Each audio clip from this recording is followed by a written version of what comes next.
आज हम CCS university के संस्कृत विभाग में मौजूद हैं। यहाँ हम आज आपको ऐसे शिक्षक से मुलाकात कराएंगे जो निःशुल्क तौर पर बिना किसी स्वार्थ के यहाँ के स्टूडेंट्स को संस्कृत भाषा का ज्ञान दे रहे हैं।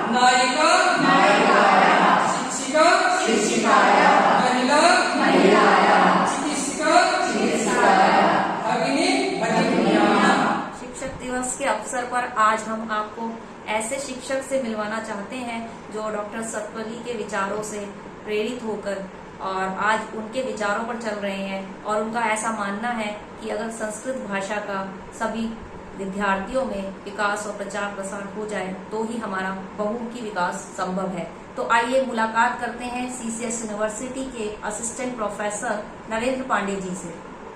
नरेंद्र पांडे जी, थोड़ा सा आप मुझे बताएं, क्योंकि मैं भी आपसे काफी प्रेरित हूँ कि निःशुल्क तौर पर जैसे आज के समय में आप पढ़ा रहे हैं, तो आपके प्रयास से ही यूनिवर्सिटी में अब तक 1300 कुछ स्टूडेंट्स को, जहाँ तक मेरा ऐसा मानना है, मुझे पता लगा था, उनको निःशुल्क तौर पर पढ़ाया जा रहा है। तो आप मुझे थोड़ा सा बताएंगे कि किस तरह से आप प्रेरित हुए या कैसे आपने ये शुरू करा? यह कार्य हम लगभग 2002 से कार्य कर रहे हैं, निःशुल्क शिक्षण का कार्य। विश्वविद्यालय में मैं 2019 से इस विभाग में नियुक्त हूँ, तब से यह काम कर रहा हूँ।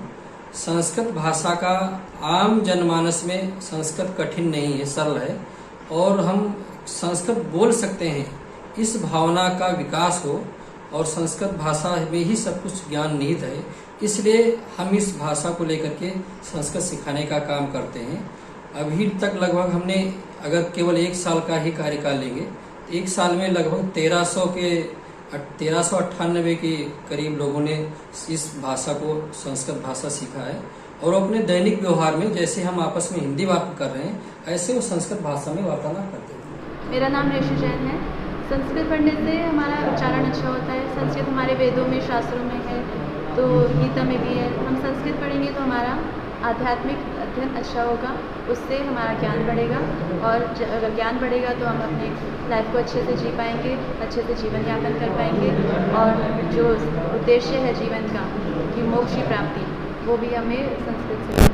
नरेंद्र जी, मैं अभी जैसे कि जानकारी में है मेरी, माननीय प्रधानमंत्री जी ने, मोदी जी ने भी आपका नाम मन की बात में लिया था, काफी सराहना की थी। तो आप, ऐसा भी मुझे पता है कि आप यहाँ यूनिवर्सिटी के बाहर भी कुछ निःशुल्क तौर पे कक्षाएं ले रहे हैं, तो कितनी कक्षाएं लेते हैं और कितने स्टूडेंट्स को क्या क्या पढ़ा रहे हैं? हमारी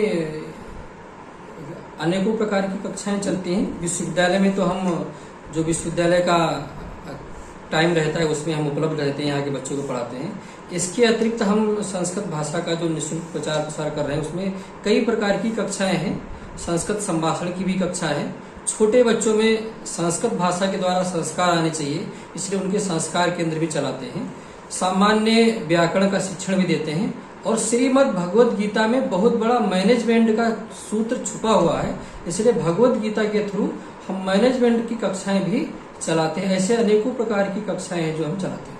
मम नाम विश्वदेव। जैसे 16 संस्कार है, बचपन से हम कोई भी ज्ञान लेते हैं या कोई भी आचार संहिता देखने जाते हैं तो उसका सारा का सारा ज्ञान हमको संस्कृत में ही मिलती है। या जीवन के कोई गूढ़ रहस्य है, अध्यात्म के ज्ञान है या मतलब व्यवहारिक ज्ञान है, वो सभी हम उसका आधार देखने चलते हैं तो वो संस्कृत भाषा से ही मिलती है। अति प्राचीन भाषा है। भारतस्य राजधानी कुत्रस्ति? भारतस्य राजधानी कुत्रस्ति? मेरा नाम प्रियंका है और हम संस्कृत इसलिए पढ़ रहे हैं ताकि हम जो हमारे गीता पुराण है सब संस्कृत में, हम उनको जान सकें कि उनमें है क्या। और आजकल जो संस्कृत की वैकेंसीज होती है, जो अगर हम वैकेंसी मतलब करियर ऑप्शन की बात करें तो उसमें बहुत कम निकलती है और बहुत कम बच्चे होते हैं जिन्होंने संस्कृत से किया हुआ होता है, तो हमें चांस मिल जाता है कि हम अपने एक करियर ऑप्शन लेके अपने इनकम सोर्स भी जनरेट कर सकते हैं। ऐप पर बेल आइकन दबाएं और आई नेक्स्ट लाइव के कोई भी वीडियो मिस ना करें।